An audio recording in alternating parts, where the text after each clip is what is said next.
இப்போது புதிய அறிமுகம் ஆச்சி ஹோட்டல் சாம்பார் 50 கிராம் ரூபாய் 20 மட்டுமே. தொடர்ந்து இது தொடர்பான தன்னுடைய கருத்துக்களை பகிர்ந்து கொள்வதற்காக அரசியல் விமர்சகர் திரு ரவீந்திரன் துரைசாமி அவர்கள் இணைந்திருக்கிறார். திரு ரவீந்திரன் துரைசாமி, முதல்ல உங்களுக்கு வணக்கம்.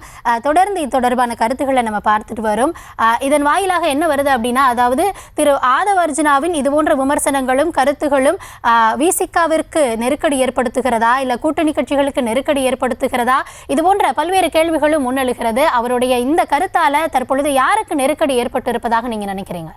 இல்ல, யாருக்கும் எந்த நெருக்கடியும் ஏற்படுத்தல. திருமாவளவன் நிறைந்த அனுபவம் கொண்ட ஒரு தலைவர், கள நிலவரம் தெரிஞ்ச ஒரு தலைவர். திமுக கூட்டணி ஒரு காம்பினேஷன் கெமிஸ்ட்ரியில அவரே சொல்றது மாதிரி அந்த கூட்டணியை உருவாக்குறதுக்கு அவருக்கும் பங்கு இருக்குங்கிற அடிப்படையில ஒரு காம்பினேஷன் கெமிஸ்ட்ரியில 3 வெற்றிகளை பெற்ற ஒரு கூட்டணியா இருக்கிறது. திமுக கழக தலைவர் மு.க. ஸ்டாலின் கொடுக்கிறது MP post, MLA post, councillor post, municipal chairman போஸ்ட்ங்கிற அடிப்படையில அந்த கூட்டணி வெற்றி கூட்டணியா தொடர்ந்துகிட்டு இருக்குது. அந்த வெற்றி கூட்டணியில வட தமிழகத்துல ஒரு கேட்லிஸ் போல்சாட்டு திருமாவளவனும் அந்த வெற்றி கூட்டணிக்கு ஒரு பெரும் பங்காற்றுகிறார். அந்த வெற்றி கூட்டணி வெற்றி தொடரும். அதைத்தான் திருமாவளவனும் இது கொள்கை அடிப்படையான கூட்டணி, பாஜக எதிர்ப்பு அணின்னு அந்த கூட்டணியை உறுதிப்படுத்தியிருக்கிறாரு. கூட்டணியை உறுதிப்படுத்தும் விதமாக தான் நேற்று நடந்த அம்பேத்கர் புத்தக வெளியீட்டு விழாவிலும் திருமாவளவன் கலந்து கொள்ளவில்லை. ஆதவ அர்ஜுனா கலந்து கொள்றதுல விடுதலை சிறுத்தைகளின் கூட்டணி நிலைப்பாட்டுல எந்த ஒரு சிறு மாற்றமும் ஏற்படுத்தாது.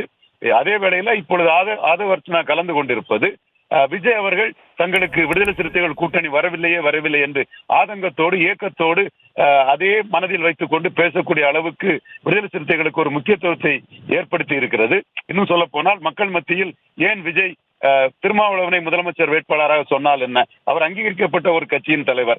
விஜய் பலம் நிரூபிக்காத இந்து அரசியலுக்கு வந்த ஒரு பதிவு செய்யப்பட்ட கட்சியின் தலைவர் தானே விஜய் என்ற அளவுக்கு விடுதலை சிறுத்தைகளுக்கு ஒரு முக்கியத்துவத்தை ஏற்படுத்தி இருக்கிறது.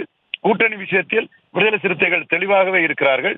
ஆதவ அர்ஜுனாவின் நடவடிக்கைகள் விடுதலை சிறுத்தைகளுக்கு ஒரு முக்கியத்துவத்தை ஏற்படுத்தி கொண்டிருக்கிறது. அதே வேளையில் ஒரு கட்டம் வரும்போது விளக்கம் கேட்டு அதற்கு சரியான விளக்கத்தை கூறாவிட்டால் ஆதவ அர்ஜுனா விடுதலை சிறுத்தைகள் நீக்கப்படுவார் என்று நான் கருதுகிறேன். அதற்கு லாங் ரோப் கொடுப்பார் திருமாவளவன். எடுத்தேன் கவிழ்த்தேன் என்று உடனே அதனை செய்துவிட மாட்டார். திமுக கூட்டணியில் திருமாவளவன் இருப்பார் என்பது 100% உண்மை. காரணம், திமுக கூட்டணியை விட்டு போனால் அது பெரிய பாமகவான வன்னியர் கட்சியாக வட தமிழகத்தில் இருக்கக்கூடிய அதிமுகவுடன் கூட்டணி போவதில் அது பொருந்தா கூட்டணி ஆகிவிடும். 2011 தோத்தது மாதிரி திருமாவளவன் தோற்று 10 வருஷ அரசியல் அவருக்கு காலி ஆகிவிடும். கள அரசியலை தெரிஞ்ச திருமாவளவனுக்கு இது மிக நன்றாகவே தெரியும். எனவே திமுக கூட்டணியில் தான் தொடர்வார். அதே வேளையில் தனக்கு கிடைக்கக்கூடிய அந்த முக்கியத்துவத்தை என்ஜாய் பண்ணுவார். அதாவது செந்தமிழன் சீமான், அண்ணன் ரஜினிகாந்த் சந்திப்பில் எதுவுமே இல்லை, ஒரு மரியாதையான சந்திப்பு. அதற்கு கிடைக்கக்கூடிய முக்கியத்துவத்தை சீமான் ரசித்து என்ஜாய் பண்ணுவது போல் இதில் கிடைக்கக்கூடிய முக்கியத்துவத்தை திருமாவளவனும் அனுபவிப்பார்.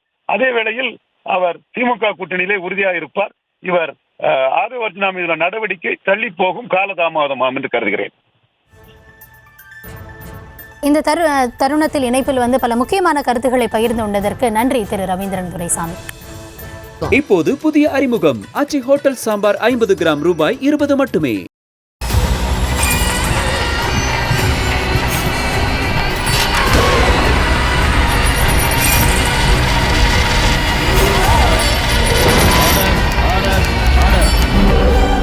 குற்றங்களின் மறுபரிமாணம் நிகழ்தகவு நமது நியூஸ் தமிழ் தொலைக்காட்சியில் விரைவில்.